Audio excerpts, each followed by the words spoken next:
자비로우신 주 여호와 우리 아버지 하나님, 저희들을 깊은 잠에서 깨워주시고 다시 성전을 향하여 나올 수 있도록 우리와 마음을 지켜주시고 인도해 주신 하나님, 그 놀라운 은혜를 진심으로 감사드립니다. 우리 마음을 짓누르는 근심 걱정이 있고 한과 같은 것이 우리 앞에 가로막혀 있고 깊은 강과 파도가 넘치는 바다 같은 이런 어려운 세상을 우리가 지금 항해하고 있지만은, 그러나 주와 함께하며 주님이 나와 함께함을 믿고 오늘도 평안한 가운데서 주님 앞에 나와 찬송하며 기도하며 하나님의 성을 들을 수 있게 해주시오니 진심으로 감사드립니다. 하나님 아버지, 이렇게 병마 많은 세상에 살지만은 오늘까지 건강을 나올 수 있게 해주신 것 감사합니다. 때때로 우리는 많은 시험에서 허덕이고 있지만은, 그러나 다시 주의 거룩한 의를 의지하고 일어날 수 있게 해주시는 은혜를 감사합니다. 우리의 세속적인 욕망은 계속 세속으로 기울어지고 있고, 우리에게 은총 주셔서 신령한 세계를 지향하게 하시고 멀어지는 세상 아쉬워하지 않고 더 가까워지고 있는 하나님의 날 바라볼 수 있는 이 같은 믿음 주신 것을 진심으로 감사드립니다. 하나님 아버지, 사람 앞에서는 그렇게 칭찬을 받지 못, 하나님 앞에 칭찬받을 수 있는 사람으로 살고, 사람 앞에는 의롭지 못할지도 하나님 앞에는 의로운 자로 살아가고, 하나님의 사랑을 받으며 그 사랑을 확증하며 오늘도 승리 생활하게 하여 주시옵소서. 죄를 이기고 절망을 이기고 근심을 이기고 그리고 모든 미움과 한을 다 물리칠 수 있고 깨끗하고 정결한 마음으로 주를 섬기게 하시고 주를 찬양할 수 있게 하여 주옵소서. 오늘도 하나님의 말씀이 바르게 권세 있게 전해지게 하시고 이 말씀을 듣는 모든 사람이 주께로 돌아오며 구원하게 하여 주시옵소서. 자비하신 주여, 주께서 크고 놀랍고 위대한 역사를 나타내 주시사 하늘의 뜻이 이 땅에서 이루어지기를 합니다. 주의 거룩하신 뜻으로 인하여 주께는 영광이 되고 주의 거룩하신 사역자로서의 생을 살아갈 수 있게 해주시옵소서. 저희 교회가 교회된 본분을 다하게 하시고 교회를 섬기는 모든 주의 종들, 그 가정과 기업의 자녀들에게 금총을 더하시고 주를 섬기는 자에게 약속한 수천대까지 복을 주시리라고 하신 대로 큰 복을 더해 주시옵소서. 이 나라를 진리 위에 세워주시고 믿음 위에 세워주시옵소서. 정직함과 진실이 하시고 잘살기보다 바르게 살며 그리고 화목하게 사는 백성 되게 하옵소서. 더 이상 시기 질투 당리 당략에 맺게 하시고 참으로 나라를 사랑하며 잘못된 것은 잘못된 것으로 시인하고 다시 미래를 향할 수 있게 하시고 그릇된 것은 다 시정하고 바른 길을 찾게 하여 주시옵소서. 진실할 수 있는 용기를 주시고 바르게 할 수 있는 그런 의로움을 주셔서 자비하신 주여, 저 북녘 땅에도 소속히 자유를 주시고 가난과 고통에서 건져주시옵소서. 우리가 제 식량을 위해서 또 고아들을 돕고 있습니다. 계속적으로 그리스도의 사랑 안에서 저들을 양육하게 하시고 또한 제 미래를 위해서 과학기술대학을 세우고자 합니다. 이 엄청난 일 주께서 허락하신 줄 믿습니다. 이제 어떤 길로 통해서든지 이 일이 아름답게 진행되어서 이 과학기술대학이 장차는 교회도 되고 신학대학도 되고 복음의 전초기지가 되게 하여 주시고 중심이 되게 하여 주시옵소서. 주여, 크고 놀라운 역사가 이 귀한 사업을 통해 나타나게 해주시옵소서. 문화 없는 것은 해외에 있든지 여행 중에 있든지 군문에 나가 있는 젊은이들 그리고 공부하는 자녀들 하나하나 다 돌보시사 눈동자와 같이 지켜주시고 잠시도 실족지 않게 하옵소서. 병중에 있는 분들과 슬픔을 당한 자의 위로를 더해 주시옵소서. 항상 주의 사랑과 은총으로 충만케 하옵소서. 주여 이 날이 복되게 하시고 주님의 거룩하신 은혜를 자며 주의 거룩한 사랑을 확증하며 새로운 밝고 귀한 미래를 바라볼 수 있는 아름다운 소식이 들려지게 하시고 귀한 들을 나누게 해 주시옵소서. 주 예수 그리스도의 이름으로 기도드립니다. 아멘. 하나님의 말씀으로 계속해서 마태복음 5장 1절로 12절 다시 보겠습니다. 마태복음 5장 1절 12절을 처음부터 다시 오늘 아침에 보도록 하겠습니다. 지금 시작하겠습니다. 예수께서 무리를 보시고 산에 올라가 앉으시니 제자 나온지라 입을 열어 가르쳐 가라사대 심령이 가난한 자는 복이 있나니 천국이 저희 것이며 애통하는 자는 복이 있나니 저희가 위로를 받을 저희가 일어났습니다. 이런 자는 복이 있나니 저희가 배부를 것이 긍휼히 여기는 자는 복이 있나니 정휼히 여김을 받을 것이 마음이 청결한 자는 복이 있나니 저희가 하나님을 볼 것이며 화평케 하는 자는 복이 있나니 저희가 하나님의 아들이라 일컬음을 받을 것이며 의를 위하여 핍박하는 자는 복이 있나니 천국이 저희 것임이라. 나를 인하여 너희를 욕하고 핍박하고 거짓으로 너희를 거스려 어떤 악한 말을 할 때에는 너희에게 복이 기뻐하고 즐거워하라. 하늘에게 섭니다. 너희 전에 선지자들이 이같이 핍박하였느니라. 아멘. 오늘 주시는 이 말씀 예수님께서 친히 산에 올라가서 말씀하셨기에 우리가 산상보훈이라고 그렇게 이름을 붙입니다.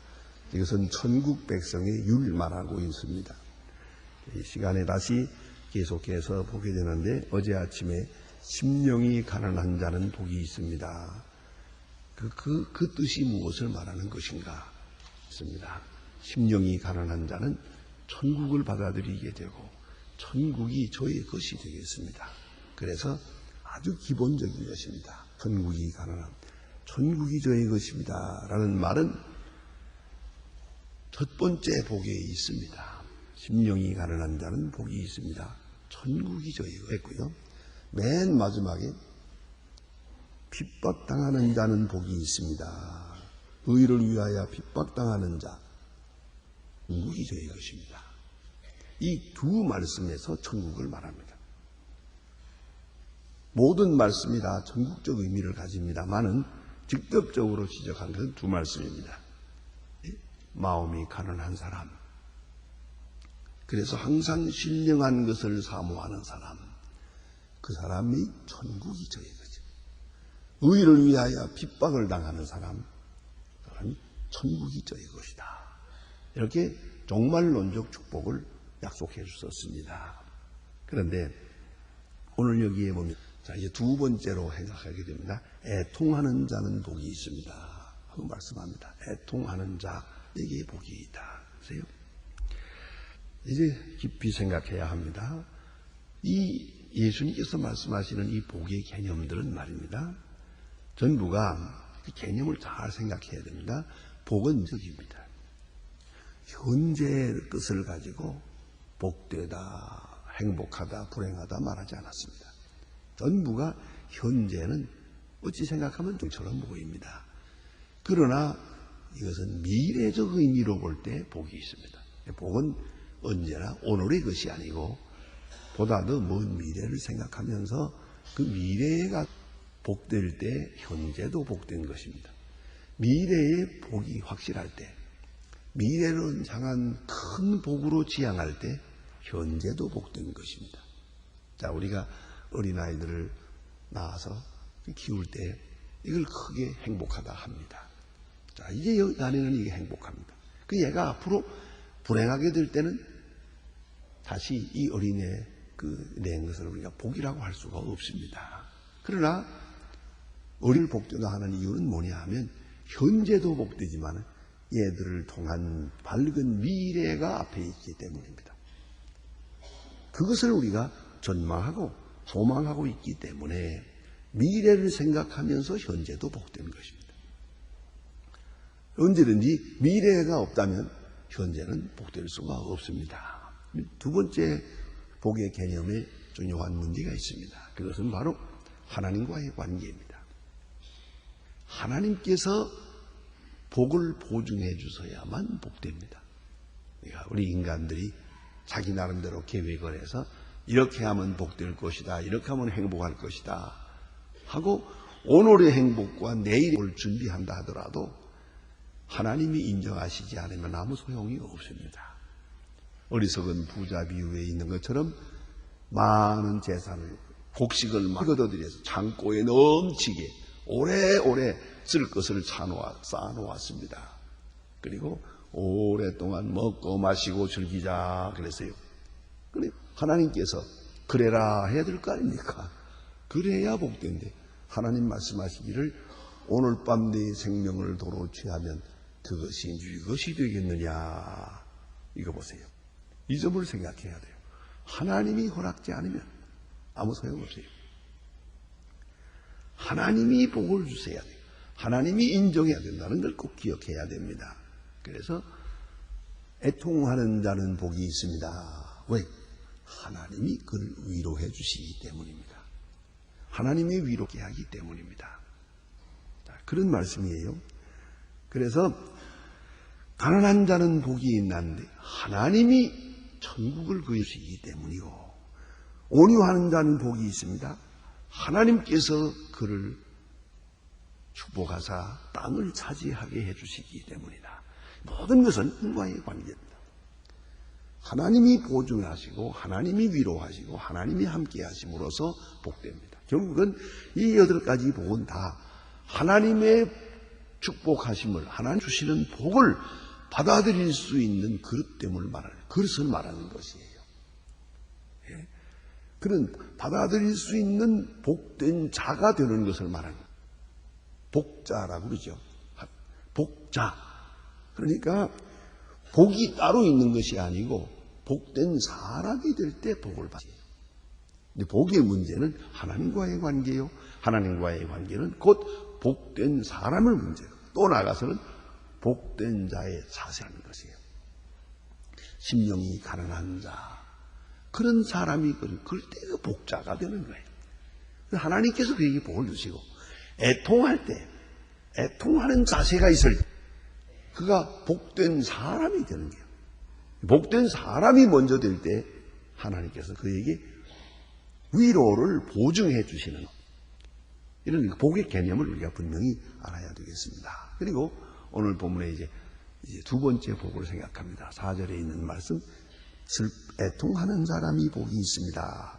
현대 번역으로 바꾸면 슬퍼하는 사람은 행복합니다. 그들은 위로를 받을 것입니다. 슬퍼하는 사람에게 복이 있습니다. 하는 말입니다. 판투운 데스라고 하는 말, 이 판투운이라고 하는 말은 사실 중요한 의미가 있답니다. 그냥 보통 하든가 슬퍼하든가 탄식하든가 일시적으로 이거 잘못됐구만 그런 생각이 아닙니다. 이것은 아주 strong word라 아주 강한 말이에요.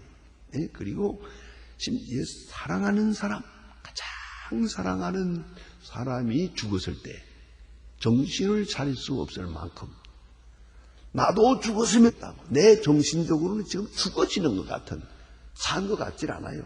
살 필요도 없고요. 그렇게 내가 온 마음을 다 잃어버리는 내 모든 생각이 다 무너지는 것 같은 그런 절실한 애통을 말하는 것이에요. 그래서 장틀보하고 좀 눈물이나 흘리고 하는 그런 얘기가 아닙니다. 통곡을 하는 것이에요. 온 마음과 몸이 놓아지는 것 같이 이제는 더 살 수 없는 것 같은 그런 통곡을 말하는 것이에요. 이것이 애통이요. 그런 사람에게 복이 있습니다. 여기서 새로운 큰 역사가 이루어지기 때문이에요.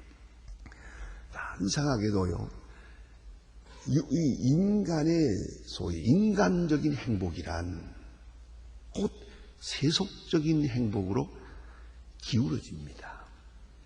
그런데 인간적인 세상에서의 소위 불행이라고 하는 것, 슬픔이라고 하는 것은 그것은 세상에 대한 모든 관계가 끊어지는 순간이기 때문에 영성이 살아납니다. 그리고 철학화됩니다. 그렇게 유명한 얘기가 있습니다. 여러분 아시는 대로 소크라테스는 참 불행한 가정이 있었습니다. 그 부인은 아주 역사에 나올 만큼 유명한 악처입니다. 남편을 이해 못했고 남편이 밖에서 철학을 가르치고 뭐 이러고서 돌아오면은 자관 돌아오는 남편에게 고함을 지르는 건 물론이고 물을 씌웠다니까 자관. 그런 정도로 아주 거치고 그랬어요. 별로 가정에는 사랑과 기쁨을 위로를 느낄 수 없는 그런 가정이었다고 합니다. 그래서 말입니다. 그의 제자들이 이 딱한 사정을 보고 선생님 어떻게 그런 가정에서 그런 마누라를 데리고 계속 살고 있습니까? 그게 쉽게 이혼도 할 수 있고 또 후처를 맞을 수도 있는데 이걸 그런 마누라를 데리고 그렇게 한평생을 사는 걸 보고 딱하고 안 돼서 어떻게 그런 마누라와 함께 일생을 삽니까? 하고 말했더니 소크라테스가 그걸 웃으면서 하는 말이 저 사람이 아니면 내가 됐겠나 그랬잖아요. 저런 사람이 아니면 내가 철학자가 됐겠냐 이거예요. 그러니까 가정에 부인 말미암은 위로도 좋지만 내가 보니까 아주 그렇게 행복한 가정을 이룬 사람들이 철학이 모자라도 말이야. 사람이 멍청해지더라고요. 그 부인이 다 돌보고 아무것도 몰라요, 이 사람이. 멍청해지더라고요. 네. 그렇다고 오늘부터 바가지를 꺾지 마십시오만은 그러나 자관이 세상에 너무 이렇게 이 행복하다 할 때에 사람의 생각이 둔해져요. 생각이 깊이가 없어져요. 그래서 고난을 많이 당하게 되면 생각하게 되고 소위 말하는 철학자가 되는 거죠. 그래서 일반적으로 생각할 때는 분명히 일반적인 슬픔 이것은 고통을 말하고 고통에 대한 탄식을 말합니다. 그런데 한 가지 잊지 말아야 합니다.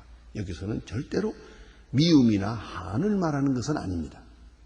여기에 이 통곡이라는 것은 누구를 원망하고 누구를 미워하고 한을 품고 속에 악심을 일으키는 그런 얘기를 말하는 거 아닙니다. 그건 한이요. 그건 증오요. 이것은 모든 슬픔을 자기 자신에게로 돌리는 것입니다. 그런 슬픔을 말하는 것입니다. 아랍 사람들에게 이런 격언이 있다고 합니다. All sunshine makes a desert. 그런 이 말이 있습니다. 이게 무슨 말이냐니 모든 강한 햇빛, sunshine, 햇빛은 모든 것을 사막으로 만든다. 너무 좋은 일들만 자꾸 있어지면 아마 인간의 마음이 사막이 되고 만다. 멍청해진다 그 말이에요. 그리고 많은 고통과 역경이 인간의 생명력을 새롭게 하는 것이다 하는 말입니다.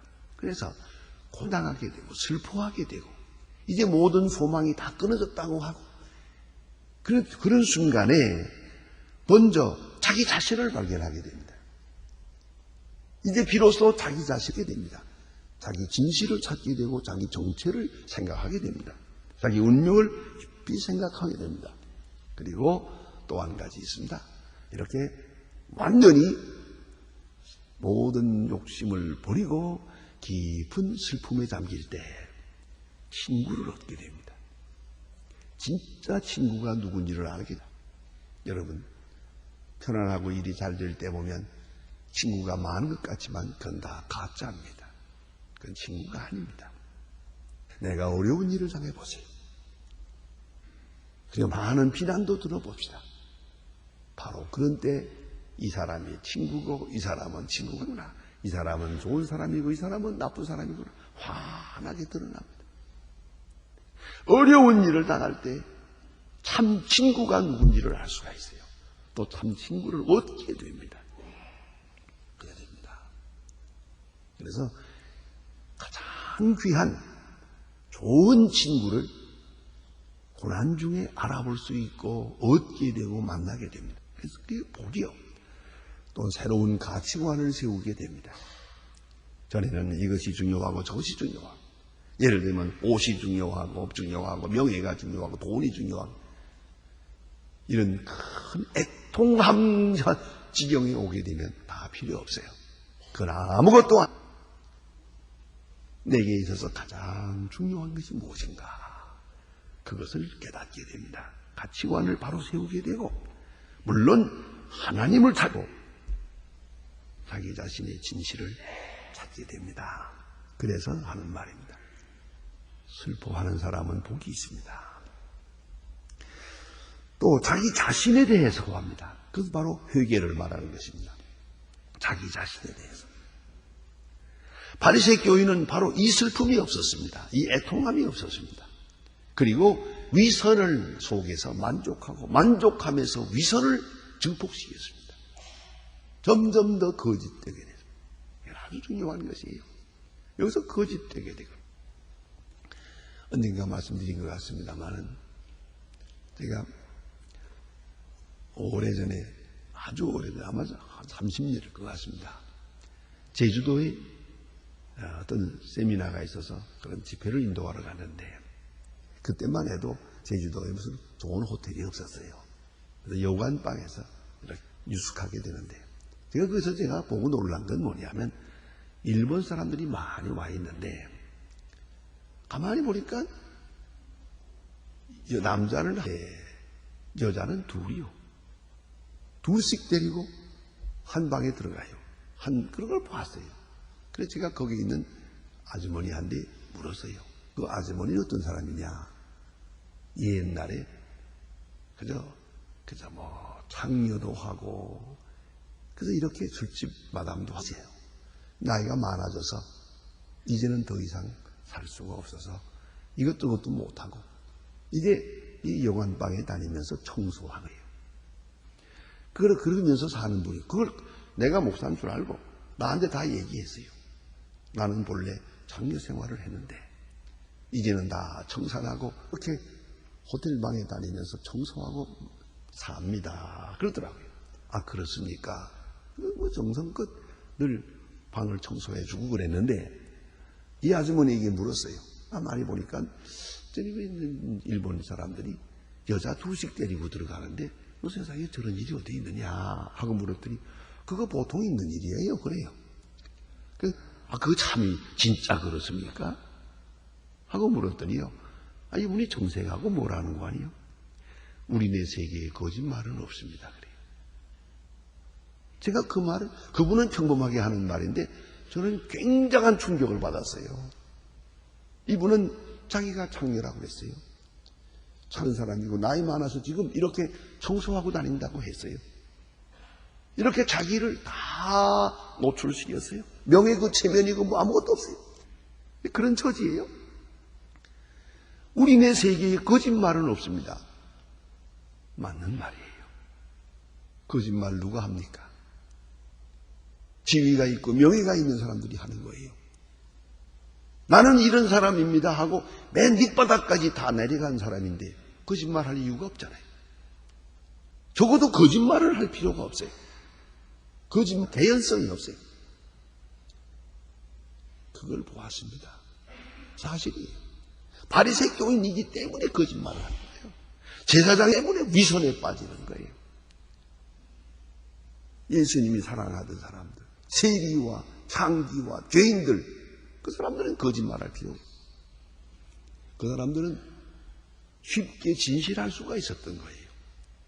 이걸 아셔야 됩니다. 그래서 이 애통하는 사람, 즉 자기 자신에 대해서 슬퍼하는 사람, 자기 자신에 대해서 자기 죄를 뉘우치면서 슬퍼하는 사람이에요.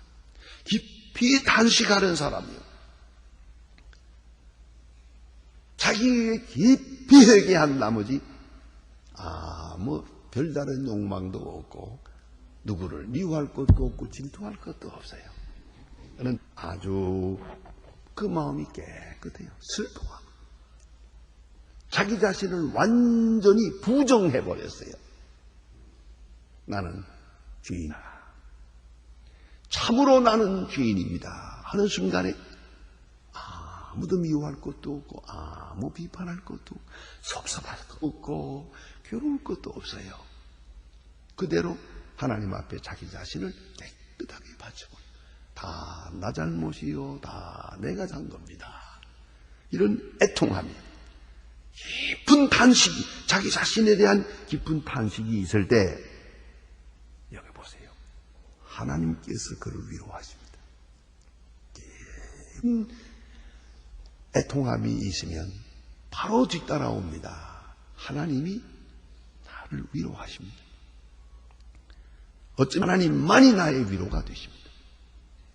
또 한 가지는 이 세상을 향하여 슬퍼할 때, 세상을 향해서 죄악을 보고 악을 보고 부정을 보고 불의를 보고 이 죄로 인한 답답하고 막막한 미래를 봅니다. 그 미래를 보면서 괴로워합니다. 그 옛날 예레미야가 하나님 앞에 너무너무 괴로워서 그 악하고 또 회개하지 않는 이스라엘 나라를 생각하면서 그 민족 생각하면서 그 운명을 생각하면서 장자가 끊어지는 것 같은 고통을 느꼈어요. 그 옛날 느헤미야 같은 사람은 예루살렘 성이 무너졌다는 말을 들으면서 답답하여 고통을 견딜 수가 없습니다 하고 그렇게 탄식을 했어요. 민족을 향하고 이웃을 향하고 세상을 생각하면서 주님께서도 예루살렘의 미래를 바라보면서 울었어요. 예루살렘아, 예루살렘아, 암탉이 병아리를 품듯이 너희를 얼마나 부냐. 예루살렘의 멸망을 바라보면서 울었어요. 이런 애통함을 말하는 것이요. 자, 이렇게 탄식해요. 하나님께서 그를 위로하신다 하는 말입니다. 이 눈물이 있는 곳에 하나님의 위로가 있습니다.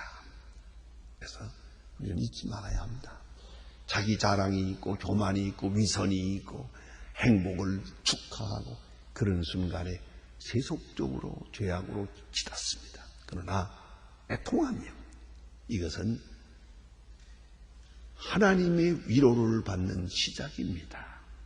여기서부터 하나님의 역사가 이루어지기 때문입니다.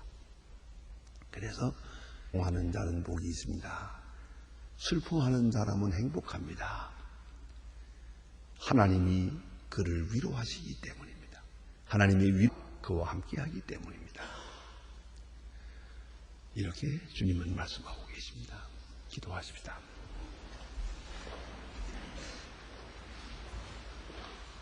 하늘에 계신 우리 아버지시여, 이름이 거룩히 여김을 받으시오며 나라의 마옵소서. 뜻이 하늘에서 이룬 것 같이 땅에서도 이루어지이다. 오늘날 우리의 생활 양식을 주옵시고 우리가 우리에게 죄진 자를 사해 준 것 같이 우리 죄를 사해 주옵시고 우리를 시험에 들게 하지 마옵시고 다만 악에서 구하옵소서. 그 나라와 권세와 영광이 아버지께 영원히 있사옵나이다. 아멘.